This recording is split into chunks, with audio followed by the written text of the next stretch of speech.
یہ فورم اس لیے امپورٹنٹ ہے کہ دیکھیں ہمارا مسئلہ یہ ہوا کہ ہم سکسٹیز میں ایک انڈسٹریلائزیشن کی طرف جاتے جاتے اور بڑی بدقسمتی سے سیونٹیز میں ایک نیشنلائزیشن کا پروگرام ہوا جس کی وجہ سے ہماری ساری انڈسٹریل ڈیولپمنٹ چوک ہو گئی، اور وہ کبھی بھی ہمارے ملک کے اندر اس چیز کا احساس ہی نہیں ہوا کہ ایک ملک کی دولت بن ہی سکتی، ویلتھ کریشن ہو ہی نہیں سکتی جب تک وہ انڈسٹریلائز نہ ہو۔ تو آپ ابھی دیکھیں کہ یہ ہمارے لیے بڑا تکلیف دہ ہے کہ چھوٹے چھوٹے ملک ان کی ایکسپورٹس دیکھیں کدھر پہنچ گئی ہیں، اور ہم پھنسے ہوئے ہیں وہی تھوڑی سی ایکسپورٹس کے اوپر۔ تو کیسے ایک ملک آگے بڑھ سکتا ہے جو ایکسپورٹ ہی نہیں کرتا؟ ایک کامن سینس ہے کہ کوئی بھی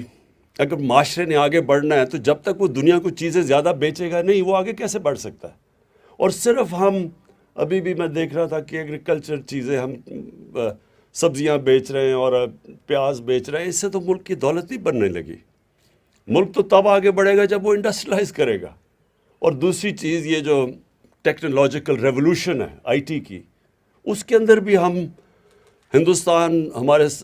20 سال پہلے کدھر تھا، آج اس کی ایکسپورٹس دیکھیں اور آج ہمیں دیکھیں، صرف 2 سالوں کے اندر تھوڑا سا 1 سال میں بلکہ تھوڑا انسینٹیو دیا ہے تو تقریباً دگنی ہو گئی ہماری آئی ٹی ایکسپورٹس۔ ہمارے پاس یوتھ ہے،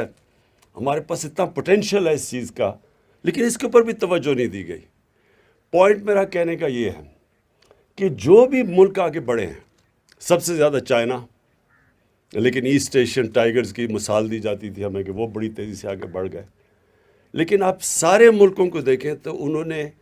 ایک نیشنل پرائرٹی بنائی ہے ایکسپورٹس کرنے کے لیے۔ پریزیڈنٹ اردوغان جب وہ یہاں آئے تو انہوں نے بھی، ترکی کا بھی بڑا بیلنس آف ٹریڈ بڑا ڈیفیسٹ پہ جاتا تھا، ترکی نے انہوں نے اسپیشل پلان کر کے ایکسپورٹس کے اوپر ایمفسائز کیا، اور ایکسپورٹس بڑھی تو وہ ترکی کی سٹینڈرڈ آف لیونگ اوپر گئی اور ان کی جی ڈی پی اوپر گیا۔ تو ہمارا بہت بڑا ہمیں ایڈوانٹیج ہے کہ ہمارے ساتھ دنیا کی سب سے تیز بڑھتی ہوئی اکانومی ہماری نیبر ہے، ہماری 70 سال پرانی دوستی ہے ان سے، ہم ہر طرح کی وہ کوآپریشن کے لیے تیار ہیں، اور ہمارا پرابلم یہ رہا ہے کہ ہم ہی نہیں تیار اس کے لیے۔ ہم نے کبھی کوئی اس طرح کی ایک نیشنل پرائرٹی نہیں بنائی۔ ایک کے بعد دوسرے کرائسس کے بعد ہم نے پوری اپنی گورنمنٹ کی اب الائنمنٹ کر دی ہے کہ ہم نے انڈسٹریلائز ہونا ہے اور ایکسپورٹس بڑھانی ہے، اور ہر چیز جس سے ہم اپنی جو ہمارا ملک سے باہر ڈالرز جاتے ہیں ان کو کم کرنا ہے، جس میں امپورٹ سبسٹیوشن ہے، وہ انڈسٹریز ہم نے ان کو انکریج کرنا ہے۔ منی لانڈرنگ ہے، یہ ایک بہت بڑا مسئلہ ہے ساری غریب ملکوں کا کہ ان کی ایلیٹ پیسے چوری کر کے باہر بھیج دیتی ہے، وہ بھی ایک ہمارا ہی نہیں ساری ڈیولپنگ ورلڈ کا یہ مسئلہ بنا ہوا ہے۔